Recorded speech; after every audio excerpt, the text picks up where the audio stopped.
Barefoot sailing adventure from Tampa Bay to Key West, as long as we don't end up on shore. Well, let's get in a bikini and Sounds good.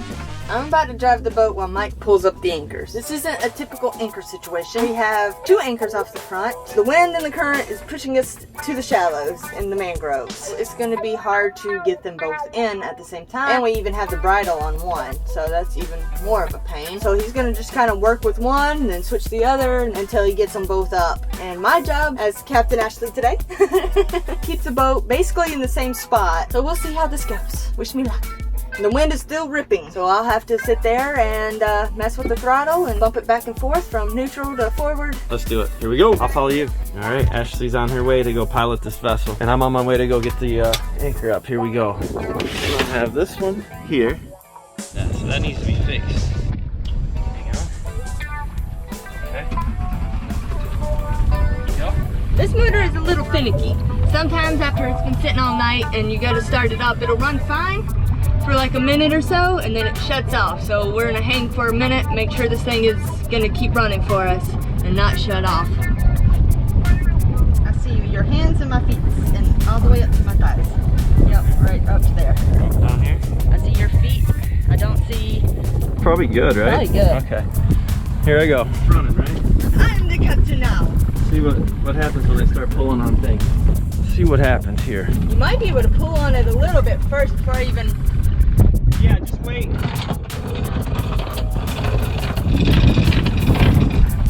So far, he's just pulling up a lot of slack. What?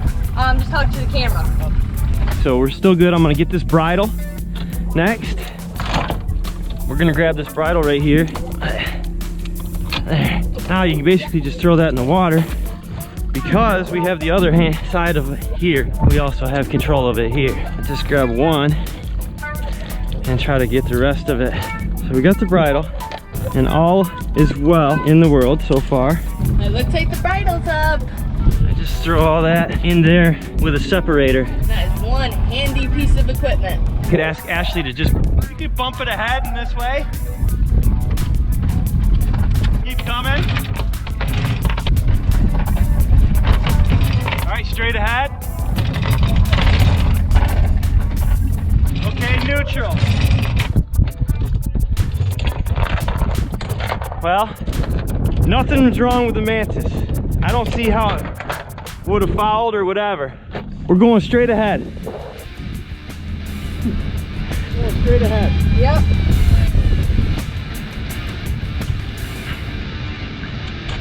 Left.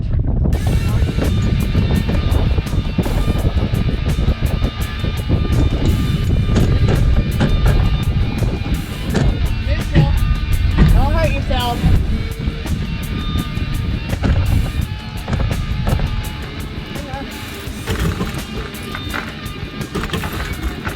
Coming ahead.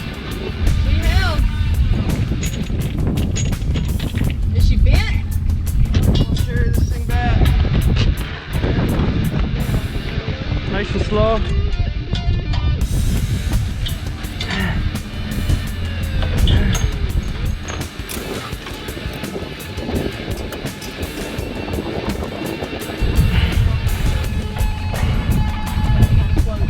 Watch yourself.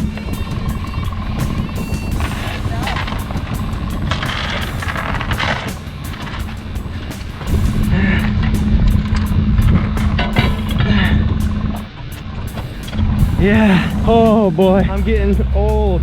Woo! Holy shit. My thoughts are, guys. Now that the hard work was done, it's time to relax. But just for a minute, we couldn't leave this area without having a closer look at the beautiful islands that were just across from us here in the Gasparilla Sound, just north of Boca Grande Pass and the Charlotte Harbor. I instructed Sweet Ashley to get on the foredeck and have a lookout for hazards as we approached this extremely shallow area, only a couple feet deep.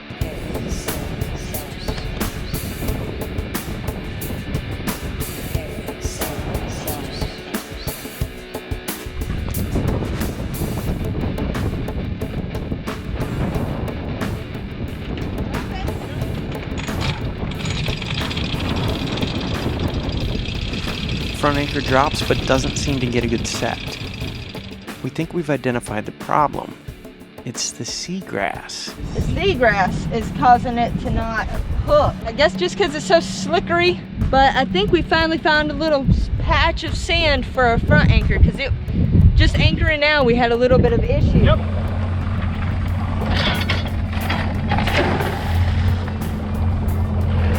I just kept pulling it and pulling it and pulling it, and it would not hook. And I think finally it caught on one of these little beds of sand. We'll see if it stays that way. Yeah, barely. Yes. That's just a reminder, seagrass is not friendly to anchor in. That's very true. Slides, it's like butter, where it just skids across it instead of digging into it. Yeah. Yeah. You're hooked.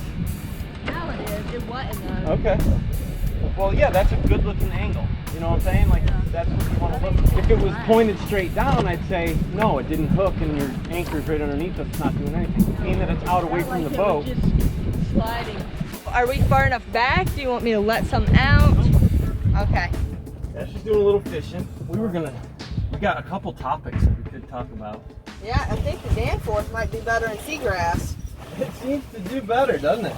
Yeah. But Danforth, it has like the two forks, and I think it digs in a little better. I see. So that's my hypothesis. Like, it didn't want to hook. Like, I was pulling it in and pulling it in, and it just kept coming in, coming in, coming.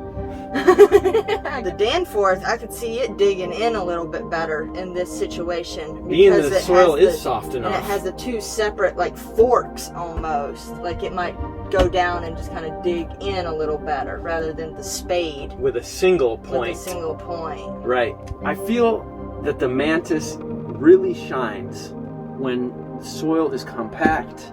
Sailing Emerald Steel, that's a knowledgeable couple. One thing Jules said that has always stuck with me, you should have different styles of anchor on board, not just two Danforths or two plow anchors. Old school Popeye the Sailor Man, those type of anchors. A fisherman's anchor, they're better in a rocky situation. Don't ever anchor and then jump right off your boat somewhere, because we were fine for a while, and then the wind picked up and we were off again. We survived, I would say, 40 knot winds. It's a big win, and I want to just congratulate you. We've done a pretty good job.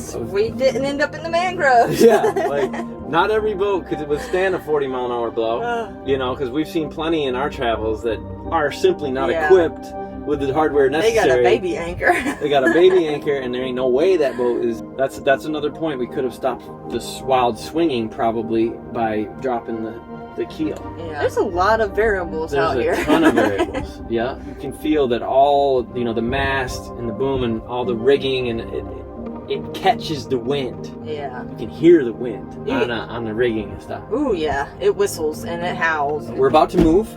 We're gonna go into this marina. Maybe eat some lunch over there. I think there's a restaurant. Perfect. Okay, follow us to the next location. Here we go. Here we go.